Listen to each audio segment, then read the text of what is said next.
the major prophet kum chacha. On say me catch was say bomoden na hwe too much GH. On say me kan ye nyane bone pa na kase ye pe wo wiase ya asondin. Asondin ti na Adam wo hu nyame ye no nyam no. Wo hu ne ma bi a wo hwehwehwehwe e wo other place ni ade. Cat won na bomoden na be hwe too much GH be hwe na subscribe bomoden o be hwe pe na wa ye subscribe o subscribe subscribe na subscribe na o subscribe a na wo benya ne ma pe a wo pe ne ma papa a wo pe ahwe nyame hira na ewura.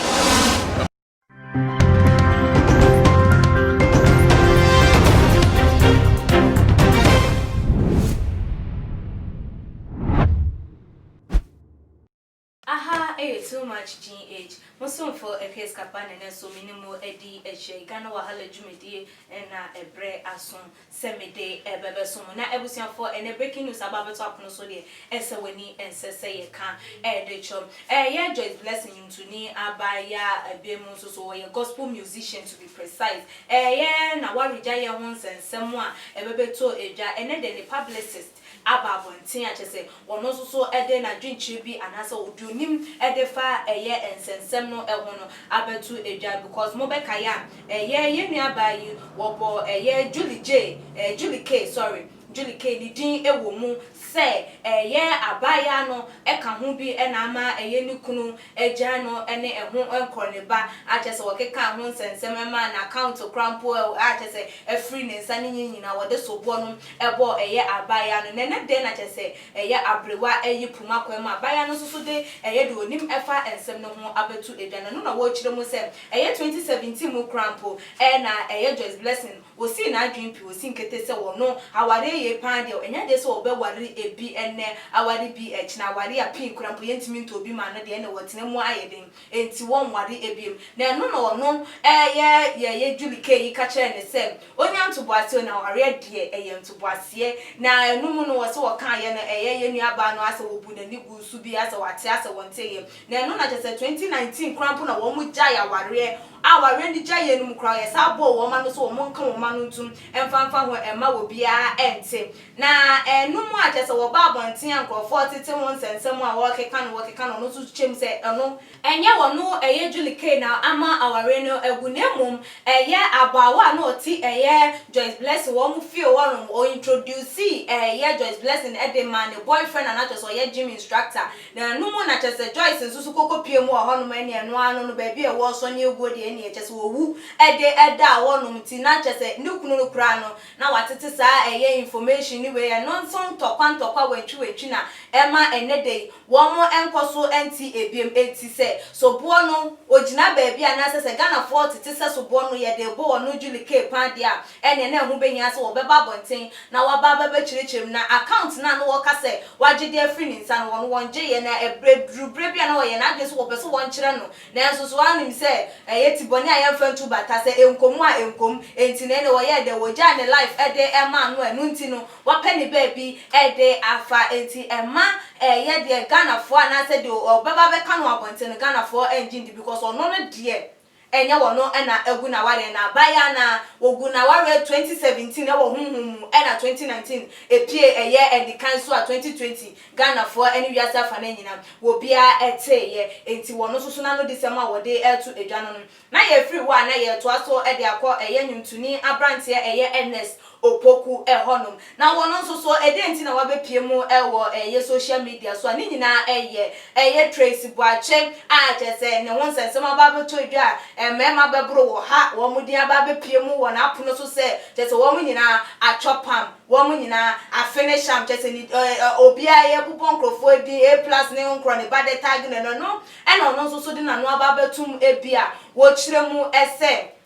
emu behia se ye nya se ye di wiase no ma echeni enhwehwe eye nyame ahenie na no ene betimi aboa na abusuafo se no de nsem no etu edwame kenkan emfa omam me I can't say anything about what is going on because you and I were not there, so whatever it is true or not, It is up to them to deal with it. But all that we want is for peace to prevail over the noise that is going on right now. It is time to shun the things of the world and seek after God, because that is what will help us and secure a place for us in heaven. No, didn't say we be too janum. And I gonna force it there be na me ko bi ni man ka bi de na e ba ne say. We nim say onya wadun so ba be change say man ti we want to mu inside there. E hwehwe ni mu ana say we di akwa denti no so pesa wonya na wo mfa wo so wo mfa nji we di ana say wo fa nje ntene hin wo mem. Sa hwehwe ni mu ni ja wonya ready say. Wo be ba be kan kure wo mse wo so wa chope am na ye gu hu fi bia. Kan anu tum. Anya sapa dia ene Ghana de wa wonim se wo munim nsem ka wo mu betimi aka bibia e de afa ehum na abusuafo ye free wonom no ene de video bi aba bonten abusuafo me hwe ye kwana che se aduane kura no aye de nsem di bi be hye menum adie e de nti a abusua abaya bi ye ya mamafo aya be se de ye ni mo bia asori a wo pe hips wo pe to akese wo pe ye boobs me pe o chese o poso ni popua ne no so ensisi wonom na ne chese ye yi a se won de me pa che na ha na no na chese ye nua ba bi wono so so akwa ye se plastic surgery se ye silicone no de akwhya ni tuo se ne yam srade na watwe agu ni tuo obi antimi nkyerem na no ene ne den woda hono mu a ensuo na epie free ne tuo ebe ne ayete se pipe ho apaito tufu eno ane se eba sa eba na esonye ena yaw ena woti no na chese ye nua from Twitter ye nua no dey to say we enye hwehunu emfa mama na ema hunu se enye hyenhyenya ye sika koko enye se obi eye bi ntina nso so kwa ye bi obi a ne ehun sunsunso a obenya enti muyema ye ni enye den enje eye se de Yakopon aboyen no ehun nanumum ene beboa ama ye de akọ eye enkwadwem na ye fi on na de twato okra eye Tracy Boache ayi obiem anu aka se bi mo no a wonsam ti ni dia si ono so aye den waye bi onye bi anka ye memeka wo ba ye se die che se woni eye Zandi Kamal aye se twema mentwe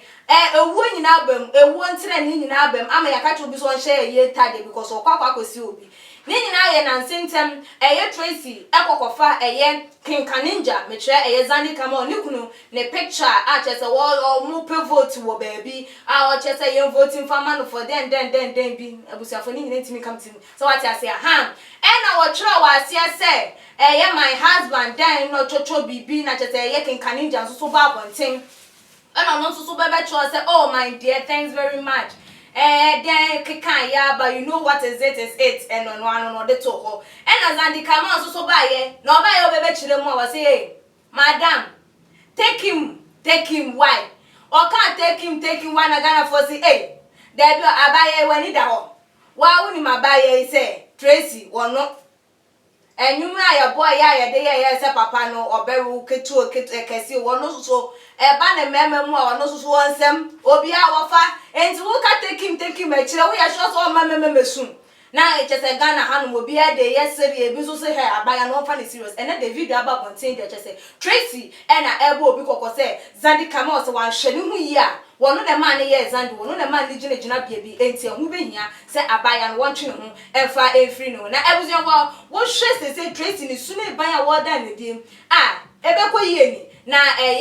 Ernesto Pokun so na no de be tun nsem na esefata ebiemu emma se ye ni enje your body hu a no so se surgery ne hu nkro ne ba na akwakoye yakonoi anase na the Joyce Blessing ono so ne kwala anase ne publicist ade ababetu edwane no so no den na wodwen efa hu ni nyina fo wadwen che ebra e too much in comment section enam di dwumede ni si dasene ye besane hia too much GH. Many have come and many have gone, but you are a great Kankambuka ability, worth being beheld by every optical nerves. That saith the papacy. Keep watching Too Much GH, and you get the best of entertainment, the best of everything you want. My name is Ohima One. Keep watching Too Much GH. It's the best. Keep watching Too Much GH.